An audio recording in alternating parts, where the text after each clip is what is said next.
Okay, our next questions have to do with construction, so I'm going to call Eric back up. One of the questions is, a modern, larger school, well, let's start with this one. Where would the kids be during construction? As we mentioned before, we won't get to the site, but as we mentioned before, the kids will stay in the existing building while we build. And we will build the academic addition first. So then once that is completed, we'll move the kids over to that new building while we just wrap up and finish up the final touches on demolishing the existing building and patching that up. So basically that's the process. Okay. The next question is, how many students will the new school accommodate?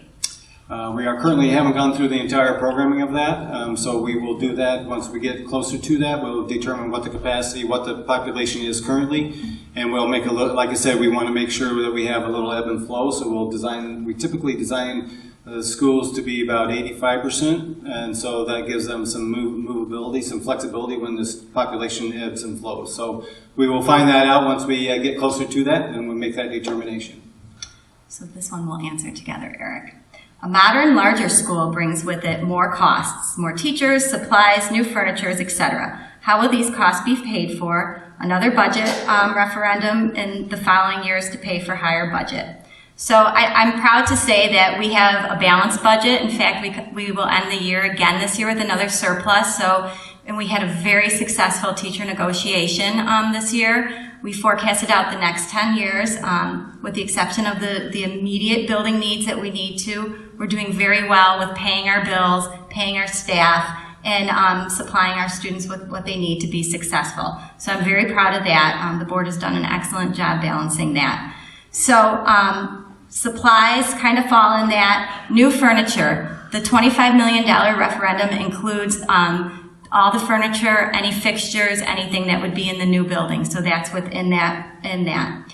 One thing that we don't do well with here, and that's just because of the age of the building, is how inefficient our systems are and how much our bills are. So that's one reason why when we looked at remodeling this building or building a new academic wing, that was a big thing. It would be the new system. So Eric can kind of talk about green systems and the cost efficiency of those. You could theoretically say, we don't know for sure, so don't write this down, but how efficient things are today versus how they were 50 years ago, it's incredible. We are tearing down boilers that are as big as maybe, a quarter of this space. They used to heat a building of this size. Now it's about the size of your condensing unit at your home. That's how efficient systems are these days, and that's energy savings by running those systems. So you will see a tremendous amount of savings on your energy bill. It might even be equal, even though the building might be bigger, you're not going to see that much more of an increase on your energy bill because of the efficiencies of technology. The other question is, why build a $25 million new school? Are there more affordable options to remodel the existing school? Most of the houses in the area were built at the same time and residents maintain them. Why can't Penoyer? So why don't we talk about, you touched on that in your presentation, but also something that really enlightened the facilities group is the difference between home construction and renovation and school. Correct.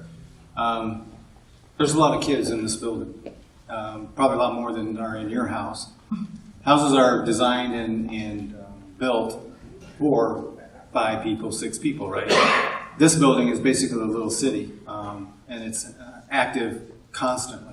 So the products and the materials and everything, all the systems, everything that go into a school are designed to last a life. It lasts 75 years, 50 years, depending on what types of systems that we're talking about. But the building structure itself is built to last and take that abuse that it gets. The younger the kids or whatever. You got kids here, right? So there's a lot of that happening. So materials and products and things that we put into schools are a lot more robust and so thus a bit more expensive than you would have in a house. All right, given all the issues with the, pretty much listed everything we saw on the tour, if the referendum does not pass, how will we afford to do this? So we did kind of touch on that. We are looking at having to make budget cuts. We don't have a lot to cut. I know, Before I was a principal, I was a band director, and that's always the first to go, the band. Every year I was worried, and we don't even have a band here to cut. Our band is 100% funded by our parents already. So the board has we've put together a plan to just look at what those cuts would be. It was discussed at our finance committee meeting. They discussed it at the February board meeting. There'll be another discussion at the March board meeting. I can assure it's not an easy discussion to have, but we have to be prepared to do some of the work. And that work comes from and is notified through our 10-year life safety. And that 10-year life safety survey happened last year. So we have about 3 years. Eric, you want to kind of talk about that process too, to get this immediate work done? Life safety is a mandate by the state, and it's directed and controlled by the local ROE. That's something the school districts have to do every 10 years. They do review their existing facilities, have a professional walk through them, and determine life safety code violations and discover those. They have two primary rankings. One is a high priority, which is 1 year. Those systems should be completed and corrected within a 1 year period. Then you have a second level, and that is a 5 year. You have 5 years to make those repairs. And then you have a C level, which is their violation, but you don't have a certain determined amount of time to get those repaired. Okay, thank you, Eric. That's it. I'm going to have Tammy come up for our next question.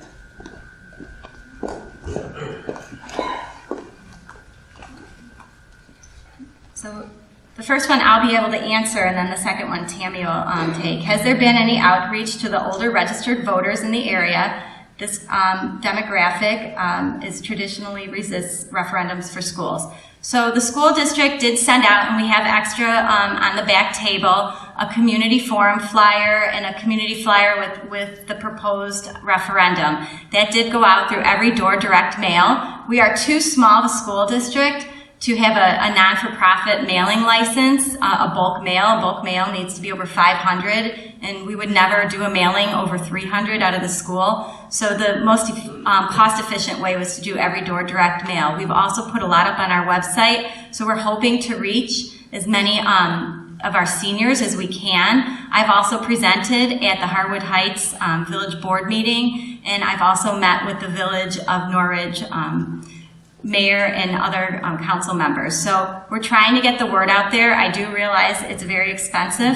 It's a very large referendum. And that kind of flows into our next question with how do you justify raising property taxes 20 to 25% on seniors who barely live off Social Security at the 1% increase?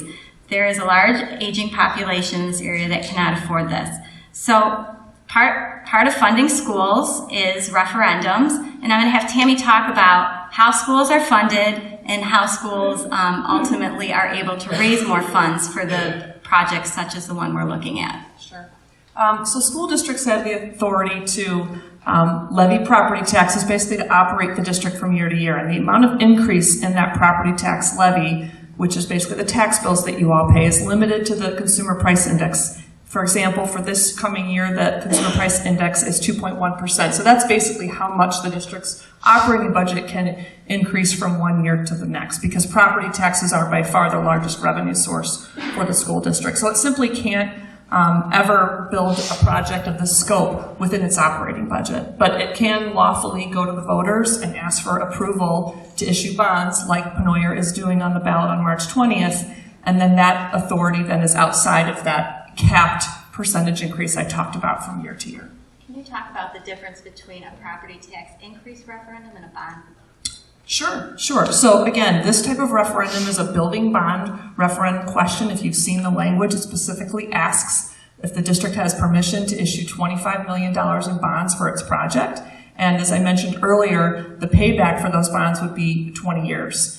The district could also contemplate what's called an operating rate referendum, and districts sometimes put those on the ballot where they're simply asking for permission to increase its property tax levy above that CPI I mentioned. So on top of the 2.1% it's going to be allowed this year. And that type of referendum is a more permanent referendum because it's asking for the authority to basically go above the rate that's capped by the property tax extension limitation law. So that type of referendum has sort of an infinite time horizon, whereas a building bond referendum is finite with 20 years.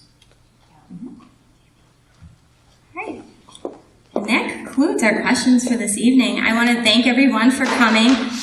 We're going to have another community engagement on March 15th. The format will probably be a little bit different, but again, I encourage you if you have questions to please submit them on our Q&A on our website, and I really appreciate everyone being here. Thank you.